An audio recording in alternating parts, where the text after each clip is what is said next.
Bergaya bak anak muda. Ini yang dilakukan para calon wali kota Makassar dan wakil wali kota Makassar saat proses pencabutan nomor urut. Tak percaya?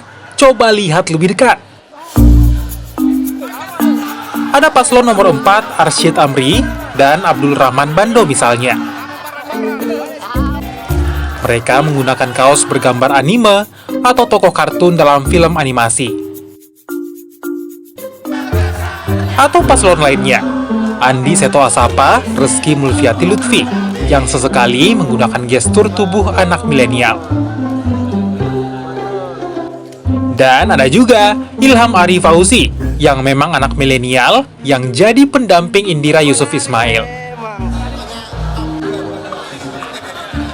Perekrutan anak milenial atau bergaya ala milenial di Pilkada Serentak 2024 ternyata bukan hanya sekedar iseng.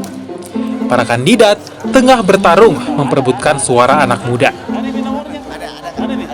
Hal ini bukan tanpa alasan, suara milenial ternyata cukup besar dan menjanjikan. Apalagi tingkat partisipasi pemilih mereka sangat tinggi.